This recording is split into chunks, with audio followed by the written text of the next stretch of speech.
Hey guys, welcome back to finally another makeup tutorial for me. I'm just going to get right into it because it's been a while. So here I am using the Illamasqua Hydra Veil Primer. This is something new I got in an Ipsy bag and I really loved how tacky it made my skin feel before foundation. And I'm going to go in with my Maybelline Fit Me Matte and Poreless Foundation in the shade 112 or Natural Ivory.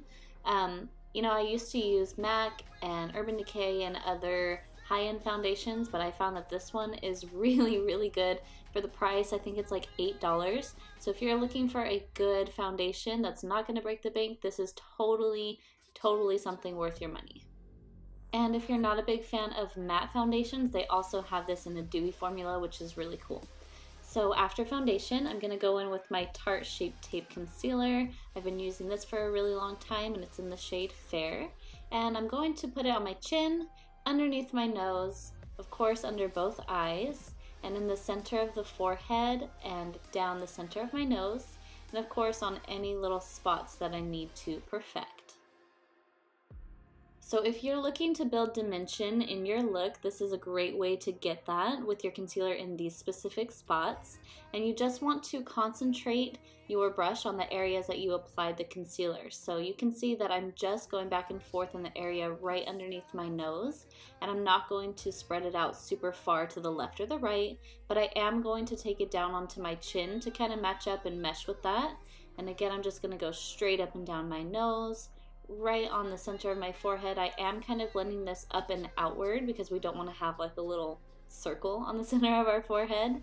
And then when blending out the under eye, again, really concentrate your brush in just that area. You don't want to take it too far up to your hairline, and you do want to blend just a little bit onto the side of your nose so you don't have any harsh lines. And that's basically it when it comes to concealer. You can use it as an eyeshadow base as well, which is what I'm doing here.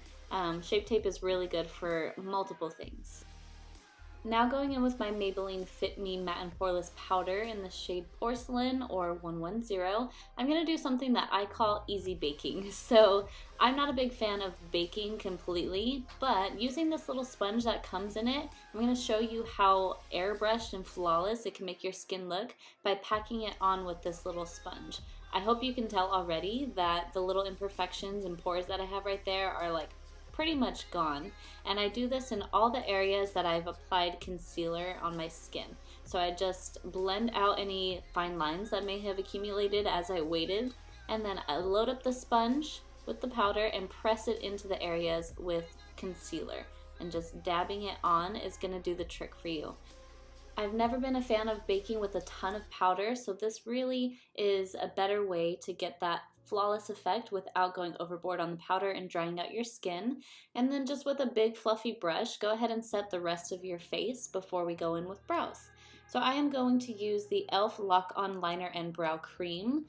This is so inexpensive and it's a really good product. I think it's like $4 for this, and I think it's comparable to like the Anastasia brow pomade, and definitely cheaper. So what I'm doing is taking an angled brush and I'm just going to underline my brow. I start in the middle and then I just kind of taper my way into the beginning of my brow, and then I go at the top of my arch here and drag it downward, and I'm just basically creating the shape that I want for my brows.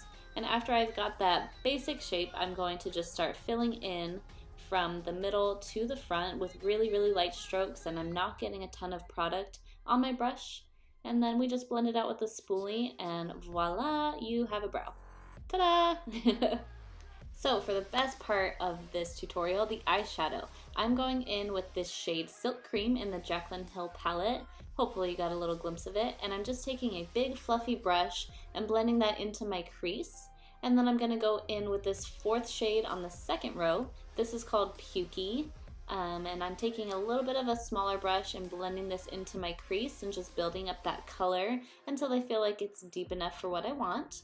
And then we're going to go in with this deep brown, a warm brown, and we're going to place that on the outer 2/3 of the lid. So you can see that I'm just packing this on and gently blending it out. And then you just build up the color until you feel like you're satisfied with that, and blend it up into your crease so you don't have any harsh lines. And of course, in between each color application, you want to go in with a fluffy brush and just gently blend that out. It's really going to help you achieve a flawless look as you're going instead of waiting until the very end to blend it all out and get kind of a muddy look. So now going in with the deepest brown that we saw there, I'm just going to make this a little bit darker using the same kind of technique, packing it on and gently blending that up into my crease. And blend. So I took that brush that I used Pixi on and I just kind of went in with that to blend it out. Now I'm going to take a very shimmery, pretty brown color and wet the brush and pack this onto the inner 2/3 of my lid. So yes, you're going to overlap the dark brown just a little bit. If you stop right halfway, it's going to look a little bit patchy or like you have half and half eyeshadow. So you want to put it on top of that dark brown and then go in with a brush and blend it together, and that's how you're going to achieve this beautiful, blended, flawless, wonderful, whatever you want to call it, look. So this is what you should be working with at this point. Hopefully you guys have been able to follow along and achieve this. Now I'm going in with Pixi on a small pencil brush and I'm going to blend this underneath my lid all the way across, and always make sure that you take this up onto your upper lid so that you don't have any gaps. And then going in with a dark brown that we used before, I'm taking an even smaller brush and blending this all along my lower lash line and of course up onto the upper lid. Dang, I can't talk. And then with a black on a very stiff brush, I'm going to pack this on, of course, all the way along my lower lash line. You just want to press this in or stamp it in so it's not going to be falling out all over the place. And I'm just taking a little bit of black, so don't load it up too much. And with the same brush, we're going to go in on the upper lash line, and I'm just pressing this into the outer 2/3 of my eye. So not all the way across, because I really want this to look open still. I don't want to like block off my entire eye. And then we're just going to gently wing this out.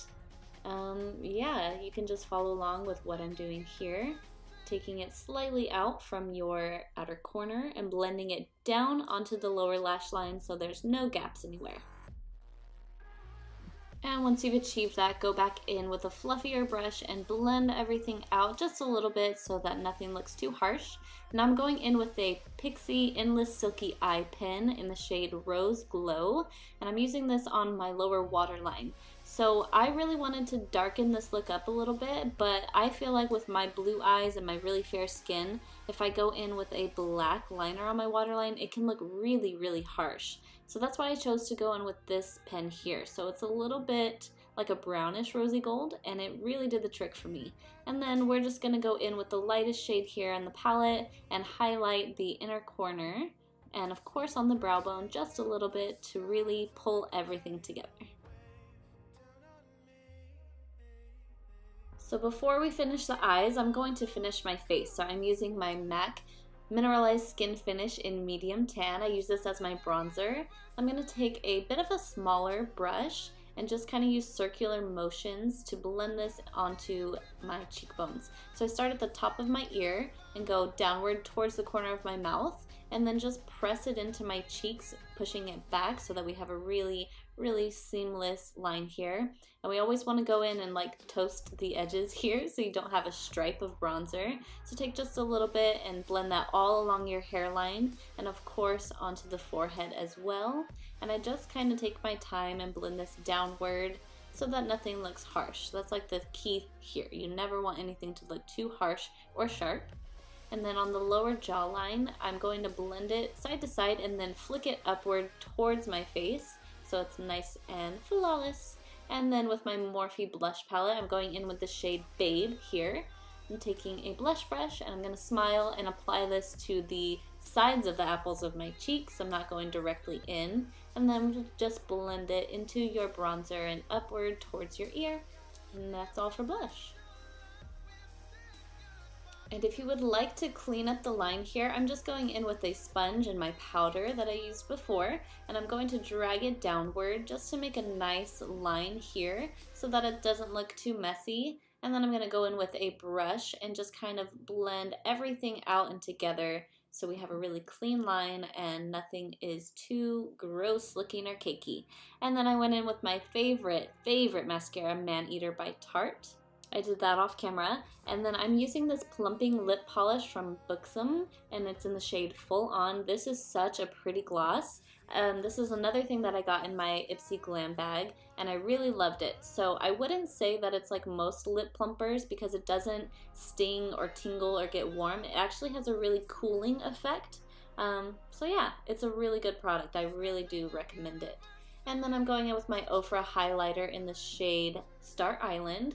This is something that I got in a glam bag a while back too. You guys, honestly, Ipsy Glam bag is like a perfect thing if you want to try out new products. And I'm just taking a highlighter brush and putting this on the high points of my face and a little bit on the tip of the nose. And then to set everything, we're going in with the Morphe Continuous Setting Spray Mist, whatever you call it. And that is it. Of course, I put lashes on off camera. So I'm going to take my hair down, fluff it up a little bit, and show you guys the finished look. I really hope that you enjoyed this tutorial. I know it's been a while, but I'm hoping to get back on track and upload every week. So if you like this video, please don't forget to subscribe and give it a thumbs up. Comment down below what you liked about it, or let me know what you want to see next. I really appreciate you guys sticking with me even though I've been on a bit of a hiatus. Soon I'm going to update you on my life, and I will see you next time. Love you guys. Bye. To see it crashing out the skies like a tidal